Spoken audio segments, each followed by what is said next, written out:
Great days and glorious victory! My name is Spifflemonk and welcome back to BioShock.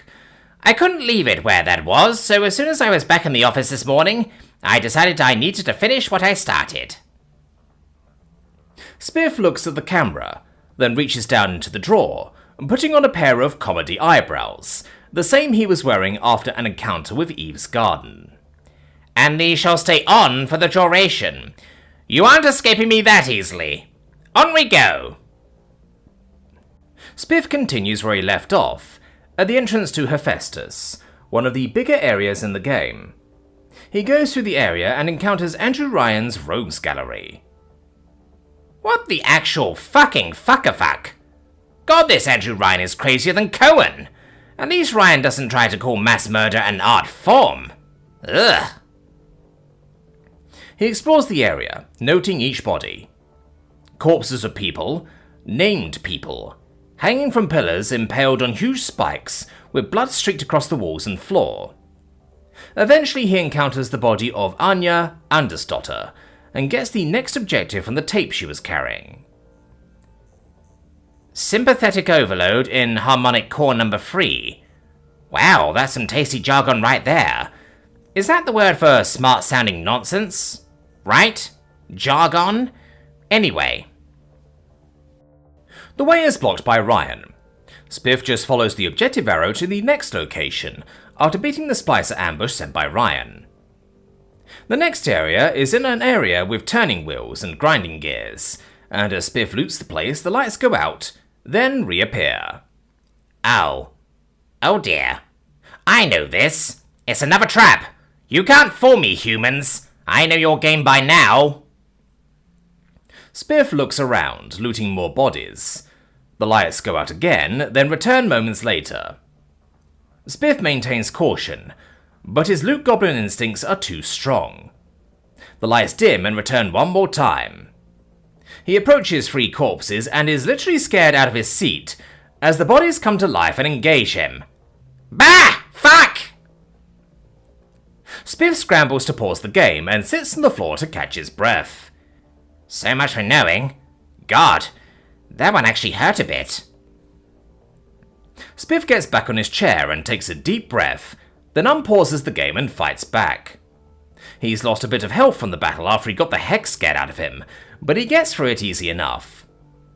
Spiff wanders around, making note of the incredible architecture and buildings around him, as a few events play out in the background, including a ghost event at an electrical turbine.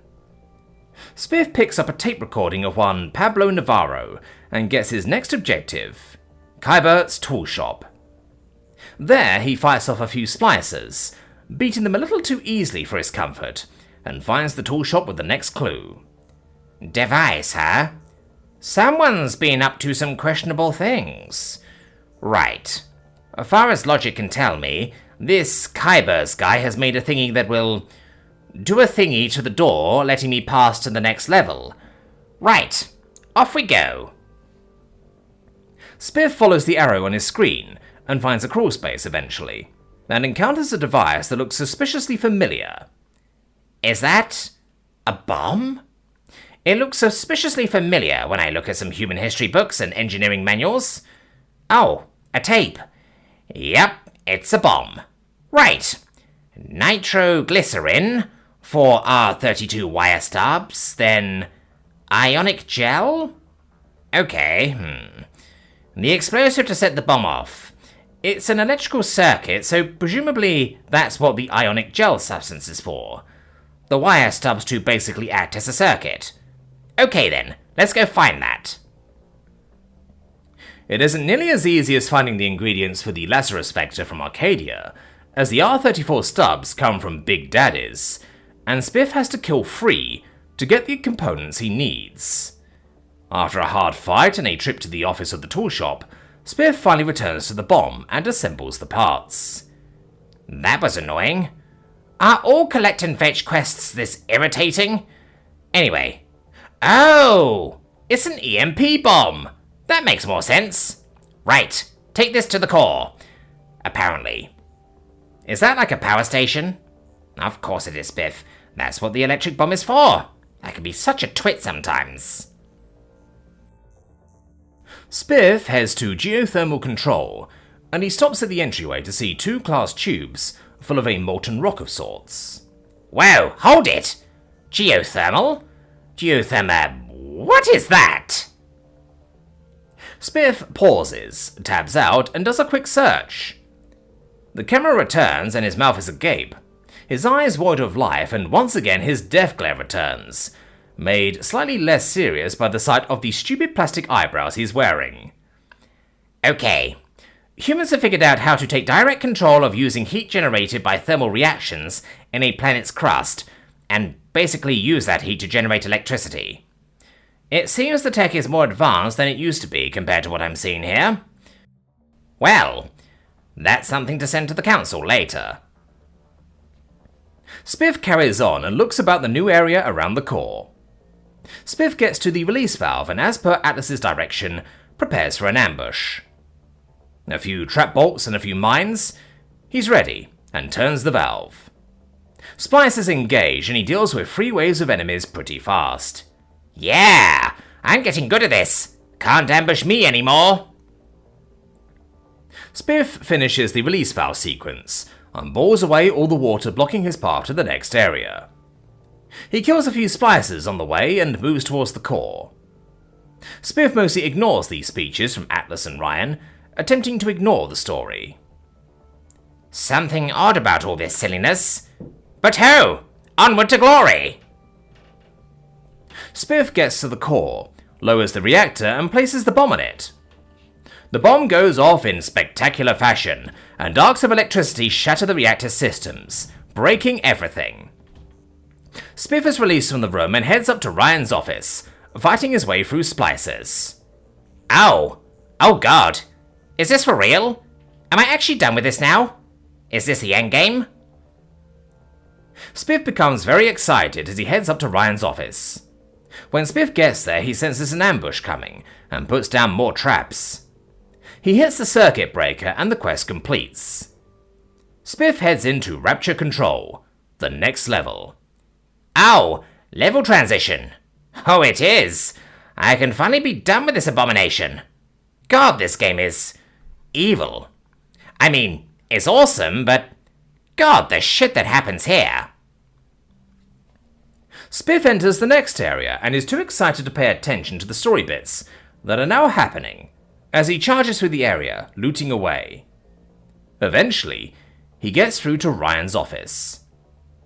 Spiff finds the office where Ryan has been brooding about various things, where Dr. Suchong has been conducting tests. Out of curiosity, Spiff listens to the tape named Mind Control Tests. His familiar pale skin and horrified death glare suddenly appears, as the tape shows how the mind control system works, as he hears a recording of a puppy being killed by a small boy.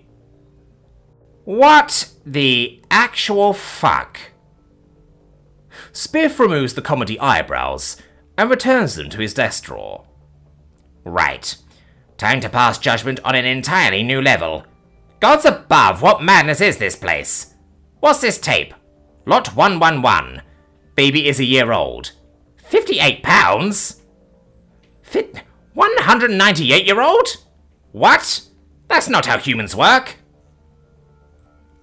Spiff shakes his head and maintains his death glare and pale skin as he heads into Ryan's office. It is at this point Spiff starts paying especially close attention to the story part in front of him and reaches Ryan's office, face to face with the main villain of the story. The cutscene begins and one of the most infamously brilliant sequences in gaming starts. Spiff sits in full silences as Ryan speaks one of the most infamous speeches in gaming history, explaining in no uncertain terms how the character Spiffle has been controlling has been little more than a manufactured puppet for the true villain of the story. Spiff visibly cringes as Ryan is beaten to death by a golf club as he screams, "A slave obeys!" And finally, after an all too uncomfortable amount of time, the cutscene stops. Spiff pauses the game and sits in his seat, shuddering for a bit. Spiff returns the key to the self-destruct override, and Atlas makes his true identity known. Frank Fontaine. Spiff pauses again. his skin changing back to its normal colour, as he now gets a new emotion. Rage. I will rip your damn head off! Spiffle screams in rage as a swarm of splicers attacks at Fontaine's orders. Spiff is overwhelmed, but a scripted event makes sure he isn't killed. A little sister appears, dragging him for a vent as he escapes the horde. This ends the level, and Spiff finds himself in the next area. The next sequence shows he is in Tenenbaum's safe house. More of the story is unravelled, as Spiff confirms his thoughts that the guy he's been playing as is a manufactured entity. A clone. The safe house has dozens of little sisters about, rescued children from his escapades. The girls all speak good things about his character, and it seems to calm Spiff down a bit. Tenenbaum gives Spiff his next objective, Mercury Suites, in order to look for a Suchon. Suchon? What's that? Is that the next boss I have to fight? Well, I guess it's time to go then. Need to pay a visit to a garden and do a bit of gene work. Need to make sure I'm up to it. Looks like this game is far from over. Spiff follows the prompts and looks around at all the kids playing games. Why is there only girls here? Strange. Oh well, I guess that will be answered eventually. Spiff gets to the start of the level and is back in control, where Fontaine starts his thing. Spiff very quickly notices the effects of Code Yellow, and panics as his max health goes down. Gah! No! No, damn it! I need that! I'm shit at this kind of thing. Screw the story. That's probably going to go down far, so let's hurry it up. I can catch up later. Spiff hurries, effectively speedrunning the objective as he charges through, ignoring everything so he can get cured of Fontaine's control. Spiff pretty quickly finds Suchon's apartment as he fights his way through the apartments. Eventually, he finds the tape made by Dr. Yi Suchong that points him to the cure. Seems this Suchon thing is a person who created my character here. Seems he saw through Fontaine's mask. Let's see now. Next stop, Apollo Square. Wherever that is. Sounds important. Right. Tenenbaum's also been up to some things too, apparently. She made the little sisters, from what I can tell. Spiff wastes no time, and as he loses about 30% of his health, he quickly makes his way through Apollo Square. He does, however, get sidetracked by an apartment with the name S. Cohen on it. Spiff goes in. Oh no. Cohen? I remember. Is that weird serial killer artist person from the last one? Right. Deal with this nonsense, then go back to business. Spiff collects the electric buck, much needed ammunition, and interrupts Cohen's dance. The two Houdini splicers fight back and Spiff deals with them too easily. This causes Cohen to come out of hiding and attack Spiff. Spiff also beats Cohen, having a small but noticeable mini-boss battle, and picks up some juicy rewards as a result, including an upgrade for his crossbow. Spiff then proceeds to the next objective, a tape recorder, and gets the code to Fontaine's apartment, 5744, and enters after a Big Daddy fight. Spiff gets upstairs, listens to Fontaine's story, and picks up Lot 192, the antidote. Sadly, this isn't the end, and Spiff is directed once again to Artemis Suites to get another dosage of Lot 192. God, I really hate this padding out nonsense that some games do, but I guess that's all part of the game. Spiff sighs and re-enters Apollo Square. No longer losing health, but he quickly finds Dr. Suchon's apartment, and retches uncomfortably at the sight of the good doctor's corpse drilled into his desk. Spiff goes and listens to Suchon's last recording, and a creepy smile appears on his face. Good. Censored. Got what he deserved. Spiff picks up and uses the last bit of antidote.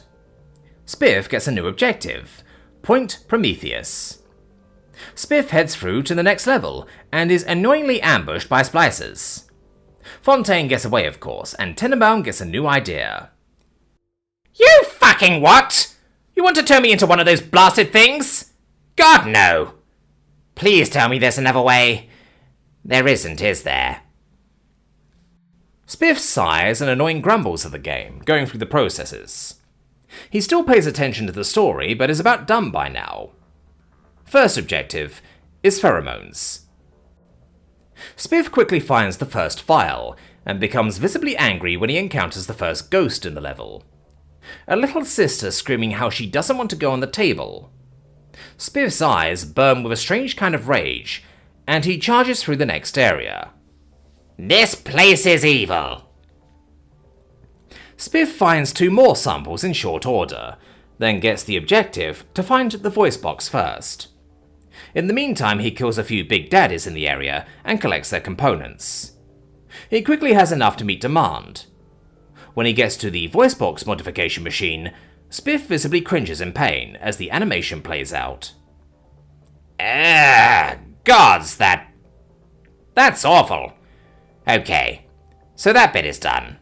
Next, the suit. Spiff quickly goes to failsafe armored escorts, where he is once again scared out of his seat by a corpse ambush.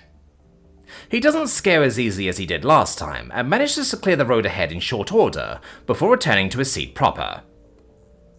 Don't you look at me like that. I bet you've had the same reaction to getting the crap scared out of you. Spiff glares at the camera for a bit, then resumes his play, and grumbles angrily when the gameplay padding makes him go to a library to find heavy boots. He puts the comedy eyebrows on again, and puts them into an angry expression, as he resumes play. He finds them in short order, skipping most elements and just going for completion at this point. He first finds one of the suits and puts it on, then further in to quickly find the helmet. Once done, Spiff heads to the library to find the boots. He does this pretty fast, and finally, as he picks up the boots, he gets his next objective. I got this feeling I'm nearing the end game, but this bit's gonna be a bit odd. Why do I get this foreboding feeling when I play games? And only human games? Spiff hits the vent with his wrench, and a little sister, one of the cured ones, appears out of the vent. This leads him into a new level, the Proving Grounds. Fontaine lays out more of the sordid tale of Spiff's character as the game progresses, and the more Fontaine speaks, the angrier Spiff seems to get. Spiff starts his Proving Grounds run, an escort mission. Ah yes, I have heard things about these escort quests in previous games. It seems they have a rather frustrating history in the gaming community. Let's see how bad it is. Thankfully, BioShock's escort isn't nearly as bad as most others of its kind, and Spiff heads into the first area to catch a fight with a few spicers and a big daddy. The fight is cut short as the bones of a whale on display fall from the ceiling and crush the big daddy under it. Well, shit. The bones of that creature. That thing must have been massive. Need to do more investigative work, I guess. Spiff scribbles in his notepad once more, and spends the next 15 minutes rolling his eyes to Fontaine's whining and a mobile wave defense as the little sister does her job. Spiff gets visibly angered at the sight of the child doing her deed, as she repeatedly stabs a corpse with her huge syringe needle. Tenenbaum offers her opinion on the mental conditioning, and thus the first attack starts. It is, however, small and easily beaten. The next 2 waves go by without any real incident either, with Spiff getting visibly angry each time the child is even vaguely attacked. Finally, Spiff gets to the end, Fontaine going crazy on the radio. Spiff enters an area and stops. Ammunition vendors, gun vendors, inventors, Hell Station, all in one place. I'm not stupid. I know there's an especially bad boss up ahead, right? Spend, fill up. Let's go. Wait, Fontaine is here? Is this the last boss fight? Spiff spends every dollar he has to max out his ammo, health, thief, and reorganizes his plasmids, getting himself all set up. He is hyped up as he enters the elevator. Spiff finds the last boss, Frank Fontaine, in the middle of some room. He is a hideously deformed muscle-bound monstrosity with glowing eyes and fetid skin, strapped into some kind of device that is pumping gallons of Adam into his veins directly. Spiff follows the prompts and hits Fontaine with a needle, draining the first of his health bar. Spiff uses every weapon in his arsenal to attack, finding a combination of machine gun and winter blast to be the most effective, freezing Fontaine, then emptying a magazine into his face. Fontaine's health quickly melts and he is forced back into his machine for his second round. Die, damn you! Die, I said! Round 2 starts, this time with Fontaine getting ice powers, and Spiff smartly uses flame-based weapons on him. Again, Fontaine's health melts pretty fast. The last battle is a lot harder, as this time he's got fire-based abilities. Spiff, however, is well prepared, and uses his chemical thrower's electric ammo to disappear Fontaine's last health bar. The battle is a bit longer, owing to the fact Fontaine called other splicers for reinforcements. But Spiff wins the fight. The final sequence plays out, and a cutscene starts. Did I win? Is it over? The cutscene shows Fontaine being swarmed by cured little sisters, as they drain every drop of Adam from Fontaine's body. The battle is over. Spiff can't help but jump for joy as he watches the last cutscene play out. It's the happy ending of the game. Finally! Ha! Yes! Oh, gosh, that felt good. Thanks for watching. If you will excuse me, The things in that game were horrible. I must now bleach my brain. Top comment. Well done, Spiff. Now you need to play Infinite and 2. Spiffle's response. Wait. What? Infinite and 2? What is that? Oh no. Reply. Yep. BioShock 2 and BioShock Infinite. The sequels. You must. We demand it. Brandishes cheese. Spiffle's response. Oh. Oh no.